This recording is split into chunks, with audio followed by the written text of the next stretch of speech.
muchas gracias por invitarme en esta charla. Lo que os quería contar hoy es la historia de lo que en inglés llamamos Minimum Liquid Discharge, que vendría a ser como descarga mínima de líquidos. Básicamente supone una innovación en lo que serían los conceptos de reutilización de aguas para llegar a esta descarga mínima de líquidos. Para poner un poco y situarnos en la problemática, ¿qué nos encontramos? Por una parte, estamos nosotros, ¿no? el sector industrial al medio, de ahí viene esta tuerca, ¿no? que comprime el sector industrial. ¿Y qué nos encontramos? A la izquierda tenemos agua de mar, aguas salobres, de río, agua reciclada. La verdad es que cada vez esta agua pues, es más difícil de tratar, ¿no? Está más concentrada, tiene más compuestos a tratar y esta es la agua que la industria nos nutrimos de ella, con lo cual tenemos que adaptar nuestros equipos a este incremento en la dificultad de tratar el agua. ¿Y qué nos encontramos por otro lado? Por otro lado, cada vez es más complicado, ¿no? Lo que sería descargar el agua.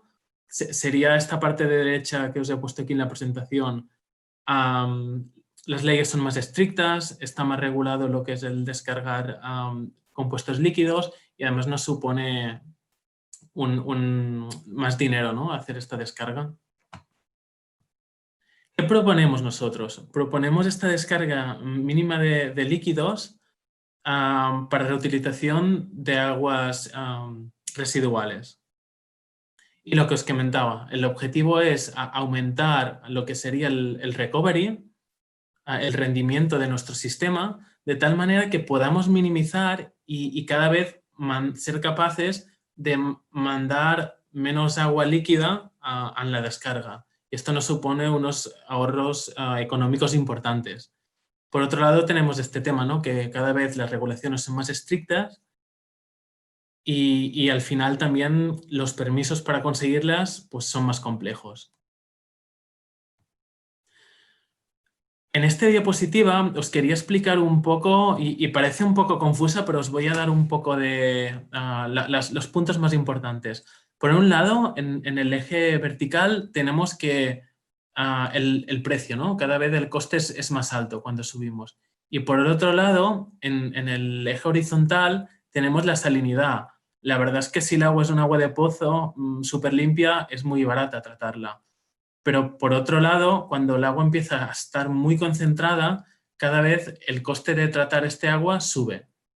¿Qué nos encontramos? Si queremos ir a un Zero Liquid Discharge, que sería lo que en castellano llamaríamos descarga cero de líquidos, si tenemos que evaporar toda esta agua cuando hay poca salinidad, es muy costoso, ¿no? Vemos como el coste aumenta mucho. Por esto, podemos utilizar membranas de ósmosis inversa para cada vez ir concentrando más esta agua de tal forma que tengamos una mínima cantidad de agua y todo lo que son sales y compuestos no deseados concentrados. De esta forma podemos llegar a conseguir, utilizando la ósmosis inversa como la FortiLife CR100, la XC70, 80 y el Ultra High Pressure RO, podemos llegar a esta concentración de hasta 115.000 ppm de sal y el coste para terminar de evaporar toda esta agua y quedarnos con un residuo líquido, pues lo disminuimos mucho. Aquí sería un poco el esquema para conseguir llegar a esta descarga mínimo de líquidos. Empezaríamos con un pretratamiento, una ultrafiltración para eliminar esta turbidez que pueda tener el agua, este color no deseado, resinas de intercambio iónico para eliminar todo lo que son compuestos que pueden hacer que precipiten sales en la ósmosis inversa. Y después empezaríamos a poner membranas como la FortiLife CR100, la XC70 y XC80, que lo que consiguen es ir quitando agua. Veis aquí a la derecha vamos quitando agua pura y cada vez vamos concentrando. Y con cada uno de estos pasos lo que conseguimos es reducir el volumen total de agua. Al final, si conseguimos tener prácticamente nada de agua y todo concentrado, vamos a mandar menos cantidad de agua en el evaporador y vamos a conseguir ahorros importantes. ¿Qué tenemos con el XCN? Esta es una membrana de nanofiltración que está muy bien porque consigue quitar una parte de agua y también cloruro sódico, sal bastante pura.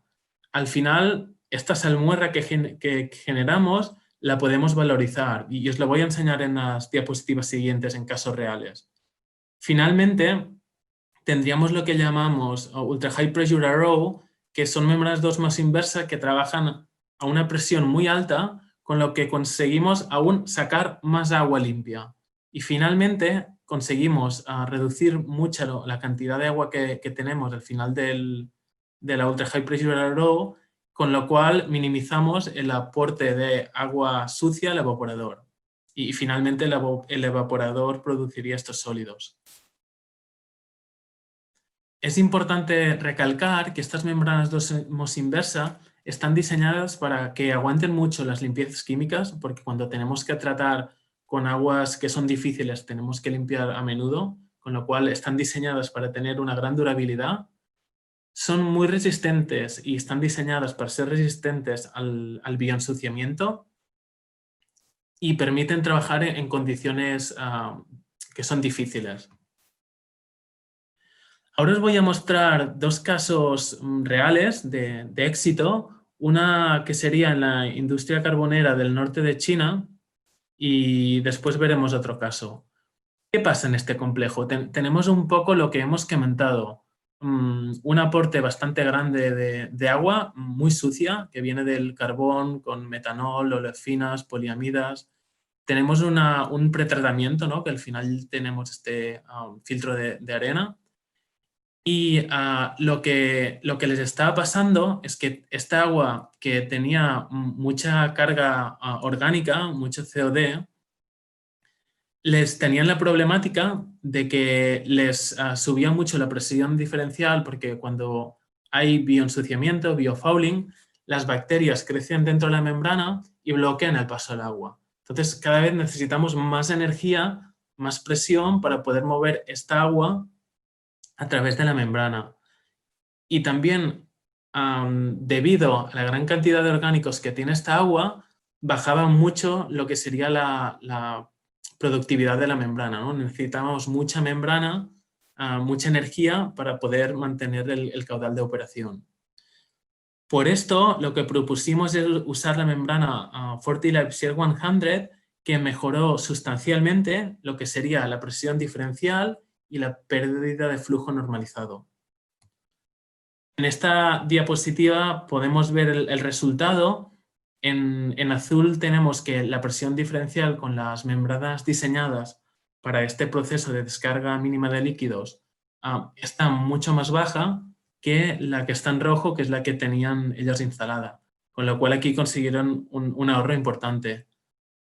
Finalmente, en el gráfico de abajo podemos ver cómo al cabo de 125 días, debido a las propiedades resistentes al fouling, al ensuciamiento, la membrana FortiLife CR100 aumentó muchísimo y resistió mucho el ensuciamiento orgánico, mientras que la membrana en rojo pues, perdió mucho caudal normalizado. Bueno, vamos a ver el último caso de éxito, que es en una planta en la India de textil. ¿Qué nos encontramos en esta planta? Un poco la misma historia, un pretratamiento para quitar las cosas gruesas del agua, una ultrafiltración para quitar la turbidez que tiene el agua, un proceso diseñado para eliminar el color, un ablandamiento, un softening con resinas de intercambio iónico para eliminar estos calcios, magnesios que pueden hacer que precipiten sales y finalmente un esquema de ósmosis inversa. Y al final se manda todo al evaporador y a un estanque solar. ¿Qué problema tenían aquí? El problema es que estaban tirando un montón, mucho volumen de sales con contaminantes y esto les suponía un coste prohibitivo, porque al final tienes que pagar por cada metro cúbico que tiras, ¿no? al evaporador y evaporar agua sabéis que es caro.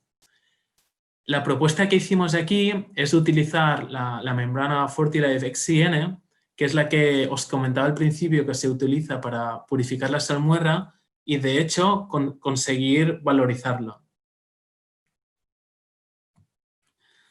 Aquí podemos ver en el gráfico de la izquierda lo que ellos tenían instalado, las osmosis para disminuir esta cantidad de volumen de agua de salmuera que se manda al evaporador. Estaban tirando al evaporador 500 kilos por hora de sólidos. Os podéis imaginar el coste que tiene.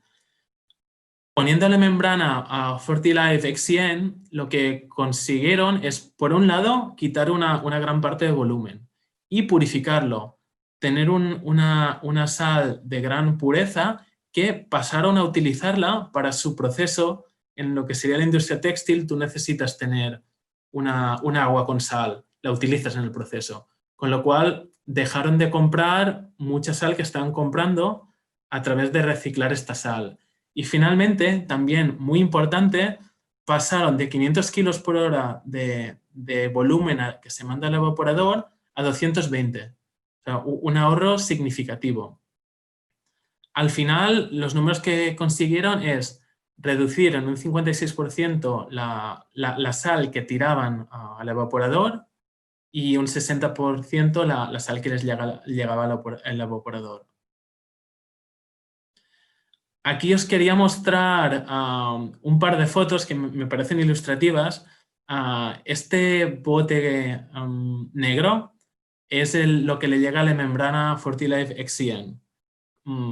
Agua muy sucia, con mucho contenido orgánico y también un poco los colorantes que se están utilizando en textil. Al final, la salmuera que se pudo valorizar y que pudieran aprovechar en sus procesos, veis que está súper limpia, muy transparente. Destacar de aquí lo que llamamos una ganancia cuádruple. Por una parte, se consiguió mandar menos agua al evaporador, esto ya es un coste, visteis que era casi un 50%, mandar menos sal a lo que sería al abocador y comprar menos sal para utilizar en los procesos de tinción, ¿no? de lo que es la industria textil. Y finalmente, bueno, usar menos energía, ¿no? Porque esto supone un ahorro importante.